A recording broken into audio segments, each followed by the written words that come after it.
And that's going to create a safety. And that's going to end the game. And you know why I'm laughing, don't you? Yeah. Of course you do.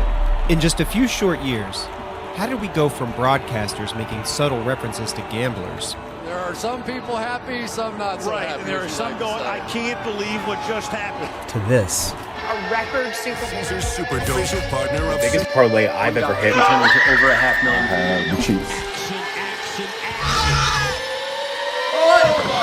Anita Maxine. Well, it's a funny story. To me, this isn't just research or something that's academic. I mean, it's something I grew up around. I've been around it my whole life. I'm from Hot Springs, Arkansas, which once upon a time was America's gambling capital. Long before Vegas was Vegas, Hot Springs was Vegas in the United States. I grew up in a town where there was a bookie on the Chamber of Commerce. I grew up going to the racetrack with my family on the weekends. It wasn't something that I saw as being some sort of behavior that was pathological or taboo. That's just what we did for fun. And it wasn't until I was able to leave that place and travel a bit to realize that not everybody in America thought about it the same way, especially not in the 80s and 90s. I mean, Pete Rose was a big deal. Mr. Rose has accepted baseball's ultimate sanction, which is lifetime ineligibility. Did you bet on your own team? Yes. There's a name for it, gambling on sporting events. It's called gaming. It's clandestine, immensely profitable, and entirely illegal, except in the state of Nevada. I bet just about every week, yeah, on the football games. A couple of dollars makes the game more interesting. Today, if you want to bet on a game, you can log on to any one of these apps, and there's literally tens of thousands of different bets that you can make on any given game. There's just a fire hose of bets that are sprayed directly into your face. And that's not how it always used to work. If you made a legal, regulated bet in Nevada, you had to walk into a sports book, probably in a casino like Caesar's Palace. There was a small menu of things that you could choose from and bet on. You could bet what's called a side, which is picking which side in a game would win, or you could bet on a total, which is betting that the total number of points scored in a match would be over or under a certain number. You could bet some futures, like what team will win the championship in certain sport this year, but that's pretty much it. The idea that you could bet on literally tens of thousands of things every day would have been outrageous back then. That's because the sports books in places like the Stardust in Las Vegas, they operated as amenities to the customers. Casinos only had sports books in order to bring in customers who wanted to bet on the game and hope that they would stay in the casino and gamble on other things. In that sense, it sort of operated as a loss leader for the casino and was subsidized or bankrolled by the rest of the casino. Today, a lot of the sports books that we bet with in America don't have casinos bankrolling them. That puts a lot of pressure on the sports book to make money through sports bets. This can be confounding and frustrating for the shareholders of these publicly traded companies when the CEO has to come to a earnings meeting and tell them that all the favorites covered this season. While we experienced the most customer-friendly stretch of NFL sport outcomes we've ever seen early in the fourth quarter, which pressures our revenue and adjusted EBITDA in the short term, the overall trajectory of our business is strong. Customer-friendly stretch of NFL outcomes is code for the bettors won too much. Just last night, Bengals make that 2-point conversion, and that last touchdown doesn't go in for a fourth parlay, then would have been very different outcomes. So, things can swing either way. Understood. Looked like pass interference to me. Thank you very much. Unlike a lot of businesses in America, the interest of the business and the business's customers here are incredibly diametrically opposed. And so that means that in order for a sports book to make more money, they have to win more money, which is to say that you have to lose more money. That, I think, is a far more problematic dynamic that exists with the expansion of sports betting right now, the relationship between the customer and the provider. I think that creates a relationship to this activity that's a lot different than what the relationship between the bettor and the bookie used to be. The earliest sports in America were literally just foot races. Those foot races were put together by gamblers for the purposes of betting on. I mean, up until about 1950, the most popular sports in America are baseball, horse racing, and boxing. And baseball really only started to grow in popularity in America when gambling was outlawed at the horse races. And so the bookmakers would start taking bets on ball games from the stands. So we see this sort of cycle where sports in America have really grown in popularity and become a bigger part of American culture because people could figure out how to gamble on it. Bet on them now at 9-1. There's always been this question about the morality of it and how much betting on it has a corrupting influence on the sport. But what we know is that even when gambling is prohibited, people have continued to do it. In some ways, gambling is as American as apple pie. There was this real anti-tax attitude among the original colonists, and the way they got around that was they implemented lotteries as sort of a voluntary tax. What's sometimes called a sin tax was very attractive to government leaders who didn't want to tax people who didn't want to pay taxes, but wanted all these things, like that Simpsons episode about the Bear Patrol, where everybody wants things, but they don't want to necessarily pay for it. Mr. Mayor, I hate to break it to you, but your city is infested with bears. Bear Patrol tax $5. What? This is an outrage! Harvard and Yale were paid for by lotteries. Lotteries funded a lot of the American Revolution. So gambling has always been a part of the fabric of America, going right to the very beginning of America's founding. Most of us who are just regular recreational gamblers, we want to put a little bit at risk, but we like the idea or the promise that we could win a lot. And that's why lotteries are tremendously popular. Record-breaking Powerball jackpot has reached $1.6 billion. The chances of hitting the top prize are only 1 in 292 million. There's a chance. If you're not in it, you can't win it. Government has come to really depend on gambling revenues. I mean, we've got literally tens of billions of dollars in tax revenue from the local and state and federal level are collected from gambling all over the country. Today, there's brick and mortar casino gambling in 40 states, and there's some form of gambling in every state except for 2. Now they're looking at sports betting as being just the latest chapter in a way that they can create brand new tax revenues without having to raise more traditional taxes on people. This kind of gaming used to be extremely taboo, but when you look at all the tax revenue possible, states legalizing this, there's some incentivizing. It was a pretty easy pitch. They essentially went in and said, pass this bill, we'll open up in your state, and we'll give you all the money you need to do it. In Montana, it goes to fund STEM scholarship funds. In Illinois, it's specifically directed to fund improvements to roads and schools. And in Colorado, it goes towards the state's water conservation plan. For the longest time, the professional sports leagues in America were vehemently opposed to gambling in any way, shape, or form. The NFL wouldn't even let NBC advertise the show Las Vegas during NFL broadcasts on their network. That's how little they wanted to be associated with gambling. They didn't even want the network to advertise a television show that was set in Las Vegas on their football broadcasts. There was this feeling that being associated with gambling would somehow hurt the leagues and their credibility and their integrity. I think we still strongly oppose in that room and otherwise legalize sports gambling. The integrity of our game is number one. We will not compromise on that. It so happens that the state of New Jersey challenged the constitutionality of the federal ban. What I was really fighting for was each state's ability to make their own choice. The Supreme Court will allow states to legalize sports betting. But first, legislation must be passed at the state level. The first thing we saw was a pretty big marketing push. You made so much noise. Here's a bonus bet for you and the boys. Hard Rock Betting's legal in Florida. Hard Rock Betting's legal in Florida. The marketing was mostly geared towards young men. Oh, yeah. A lot of those young men were people who already had been playing what's called daily fantasy sports, but hadn't necessarily ever bet on sports before. I mean, the biggest stars that you could think of were being enlisted to be in sports betting commercials, to be spokespeople for sports betting companies, athletes. Even the leagues started to sign deals with sportsbooks. They wanted a piece of the pie from the sports betting boom. And they said, if you're going to use our data to process bets and make odds or whatever you're going to do, you're going to pay us a big fee for it. We think we should be compensated in certain ways for the additional costs we're going to incur through various integrity measures. So the sports leagues immediately got involved and got into bed with the sports books right away. There was no hesitation at all once it was all legal. The Supreme Court ruled we have to adjust. The Supreme Court made the decision. We've got to adjust to that. I mean, now you can't go to a professional sporting event in America these days without seeing ads for sports books all over the stadiums and arenas. People are so upset at sports betting now. They're being forced the uncouth nature of it, and it's this infiltration of sports that is really frustrating people because people love sports and they want to be able to enjoy this innocently with their kids, with their friends, without being, forced to watch Charles Barkley tell them about his parlay of the day. I ain't never lost gambling. Your record is 3-25. 3-25. That's my record for real? Yes, thank you, FanDuel. Hey, you think this dude? I'm going on a winning streak, brothers. You know what? Some would call this wagering, gambling. I think the way you've sold this, I think what it is risk-free investment. That's the way to look at it. They're not professional bettors, but they're misrepresenting themselves as people who are experts in this industry when they really have no idea what they're talking about. Once again, furthering this idea that if you know about sports, you know about sports betting, which is why so many people lose money. They think they have an edge when they don't.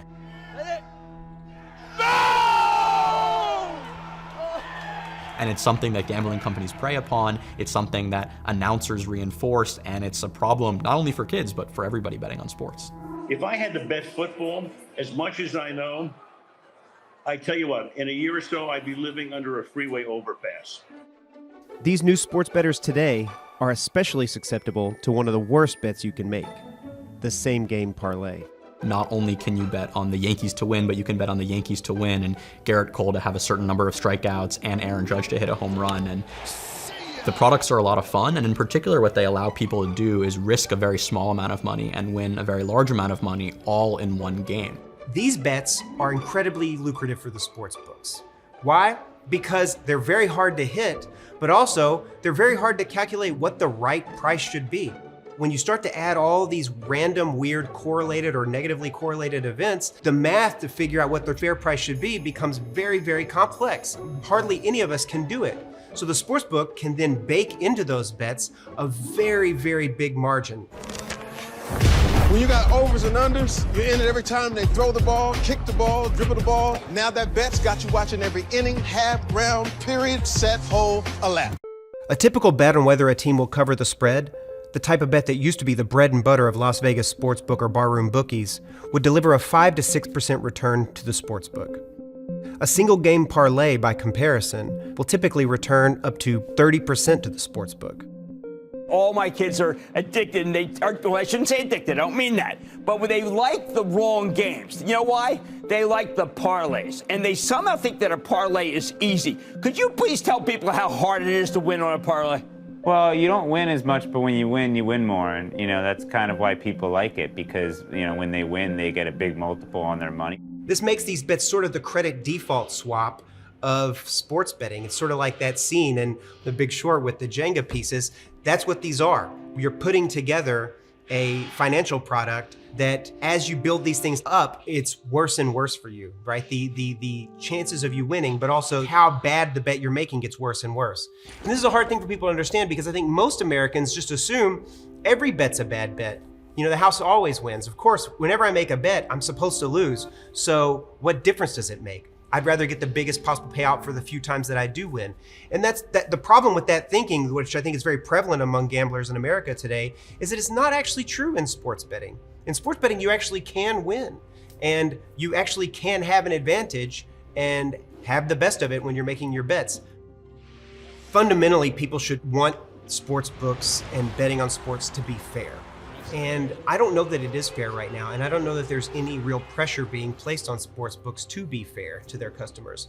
Their marketing and what they advertise to people is that you can win, and that you can win a lot of money. All right, boys, who we betting on? But the fact is that if you show any real ability to effectively handicap a game and beat the sportsbook, they will limit your bets and essentially kick you out of the sportsbook. They will not let you win. Can you talk to me a little bit about how sportsbooks treat you once you start winning? They don't want to accept your bets. If you're in a VIP program, either a VIP host will be nice and tell you, sorry, you've been limited, you're no longer wanted here. A lot of the time they'll just ghost you, which kind of sucks. But yeah, sportsbooks don't want to accept winning customers. Can you tell me about what those VIP programs are like? And yeah, they're great while you're in them. You get all sorts of perks, whether it's deposit bonuses or profit boosts or free sports tickets, all of these things.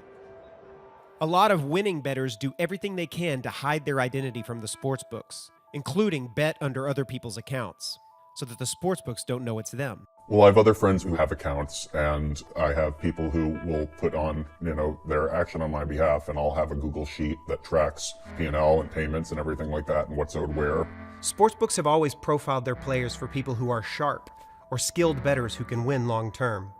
But as sports betting has grown in the United States, they have so many bets to manage, so many players. You have almost an infinite number of choices that you can bet on. At this point, bookmakers are computer programs and not people who are experts in their craft. They're operating at such high volume and speed that it's easier just to boot the winners and keep the losers.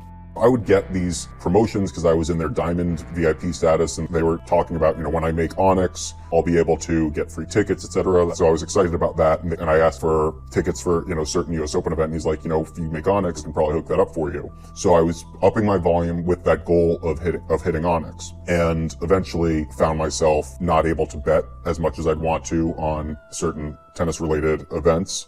There would be a message that would come up on the app that says your bet is too large. You're able to bet up to X amount, which pretty much said to me that they wanted me to bet on the site. Then once I was winning on the site, they didn't want me to bet on the site.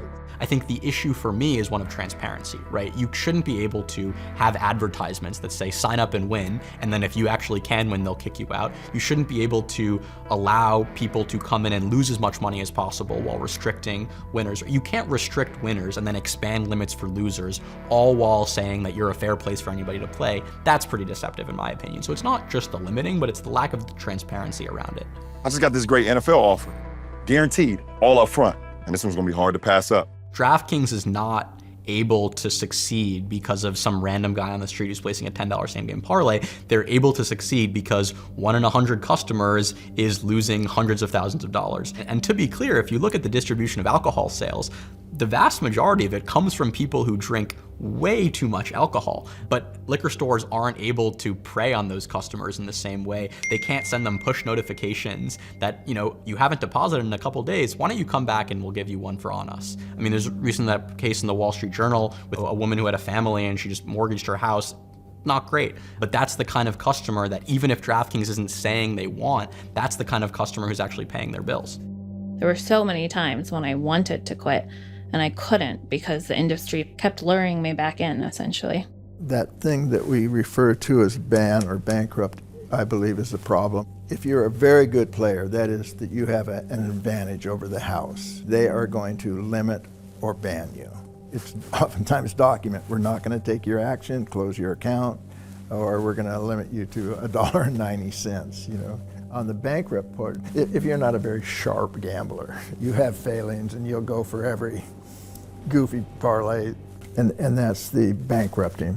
Right, because against players they've flagged as being winners, they'll limit them. Everybody else, it's like, they'll take whatever you want to bet. What the goal is not to manage risk, it's to eliminate the risk. Our wager limits allow us to manage our liability exposure and avoid unsustainable losses. They do sometimes limit individual users for a variety of different behaviors. Some users may have more information than we do. Some users may have a better model than we do. We're comfortable taking wagers for them, but we have to do it in a responsible manner that protects our company. You have a situation where a patron is losing and being encouraged through outreach by an operator's VIP staff and incentives. What's the balance when that same patron begins to win? We should recognize that we have regulations in place to deal with companies that are, selling products we deem to be problematic for society. We believe that tobacco companies should be allowed to make money, but they shouldn't be allowed to advertise on TV. Their products are going to be taxed very highly. There's going to be, something on the little box that says you're going to get cancer if you do this. We don't have that in sports betting. Again, I come back to this idea that all the issues that society is dealing with, whether it's the gamblers being limited, whether it's problem gambling, whether it's not getting as much tax revenue as we thought we were, they all stem back to whatever the sportsbook can do to make more money is creating all these obstacles. We have to ask ourselves, is it possible for a sportsbook to make money without doing all these things? Because if it's not, this is a bigger problem than we thought, but it has to be, because there's actually been sports betting in America for 75 years. Las Vegas, Nevada is where the modern sports betting industry was birthed, incubated, and perfected over nearly a century. A lot of people thought that what would happen is that the sports betting business that we've known here would be exported to states all across the country. But that's not what happened. The type of sports betting that we're experiencing today is a lot different than the way that they book sports here in Nevada. Let me get a $100 parlay on the Eagles and the over.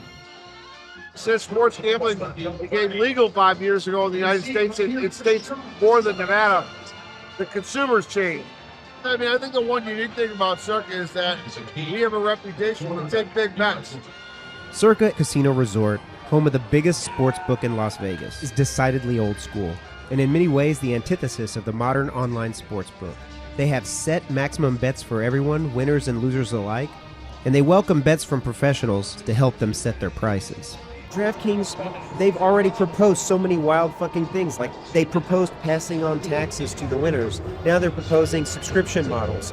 They're constantly trying to reinvent this wheel.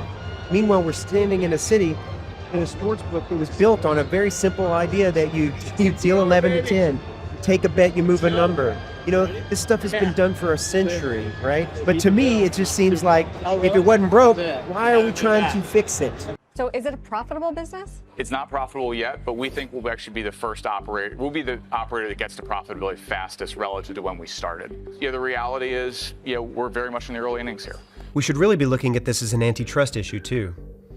The two biggest sports books, DraftKings and FanDuel, hold 67% of the market share. They even tried to merge with each other in 2017 until the FTC, the state of California, and Washington, D.C. sued to block the merger. Despite not being able to join legally through acquisition, lawmakers allege they've been colluding with each other to shut out more competition. Their merger was blocked under the first Trump administration's FTC. And now, lawmakers from both parties are calling on the government to look into their duopoly power. They're really kind of using the same playbook that a lot of tech companies used before them. They're spending tons of money to try to conquer their market, push out all their competition, and then once they conquer that market, eventually turn a profit. And the stock market and Wall Street is rewarding them for this practice. Well, shares of FanDuel parent Flutter have soared today. Look at that, up 15% in European trading. That showed U.S. gaming revenue growth up 26% year on year. There's still a big question about who will enforce the rules with the sportsbooks themselves. This industry has exploded, and when you're appointed as a regulator, when you've got 77 lobbyists telling you something, not knowing they're all on the payroll of the industry, I mean, these companies are buying our politicians. Just plain and simple. I mean, those firms spend $200 million on a ballot initiative. Funny things in this industry. I don't know how it got a bad reputation. We have to trust our legislators and regulators because they have an important responsibility to the public with regard to gambling. Protecting problem gamblers is perhaps the most important one of all, but it's made more difficult by the patchwork state-by-state nature of the current industry. Every state has their own laws, regulations, and standards. When you hear a sportsbook ad on TV or the radio, you ever notice the long list of phone numbers that they read at the end? That's because every state has their own hotline. Some states require that sportsbooks put money aside for responsible gambling initiatives, but they don't spell out what those initiatives should be. Some states don't require any money be set aside to address gambling-related harm at all. Of the 82 player protection standards suggested by the National Council on Problem Gambling, the average sports betting state has only implemented 32, and no state has implemented more than 49. As states weigh the fairness of limiting winners or the effectiveness of the current responsible gambling measures, the sportsbooks are already working on their next idea to make more money. If you don't have a casino to bankroll your sportsbook, why not just become a casino? Sports betting started to get legalized during COVID in a lot of states because there was this lack of funding and states thought this was an easy way to raise funds, and they were right. But then eventually you realize, well, actually sports betting doesn't actually make you that much money from the operator side. They need to get more money, and iGaming is an easy way to do that. And if you look at states that have both of them, far more funding and far more revenue comes from iGaming than sports betting. In places like Michigan and New Jersey, I think it's like 3 or 4 times as much. And then also, women don't really bet on sports, whereas online casino and casino in general is actually pretty split between the genders. And so by legalizing iGaming, you basically expose this entire half of the population that wasn't gambling before, wasn't losing money and providing tax revenue, that now can do that. It's so easy to, for example, double down and chase your losses in a way that obviously you can still do with sports betting, but the rapidness of it is really, really scary, and it just makes it, I think, a fundamentally different product. It feels like you're scrolling through TikTok, but you're just losing money while you're doing it. Gambling is something that's really all over, everywhere in America today. It's how we invest our retirement into the stock market, and we're gambling there, and we're told, hey, you don't know, there may be less money when you retire than more. This is a risk that you're taking. And we assume those risks and just hope for the best. There's a story that we're told in America that the most successful people in our country got to where they are because they took some big risk. They were willing to risk losing in order to win, and their success is their just reward. Ironically, these companies that want to get rich off gambling don't want to take any gamble themselves. They and their shareholders are scared to death of risk. And in their effort to avoid it, they're making things worse. For sports, for their customers, for all of us. But if there's one thing a life among gamblers has taught me, it's this. The strong may prey on the weak, but the clever prey on the strong. If there's a way for sports gambling to exist in our society that's safe, fair, and fun for everybody involved, I suspect it's going to require somebody sharp to figure out how.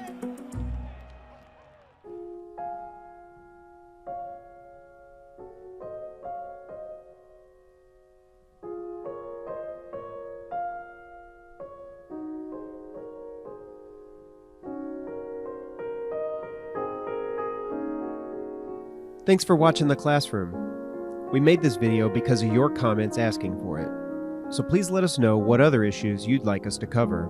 And don't forget to like and subscribe.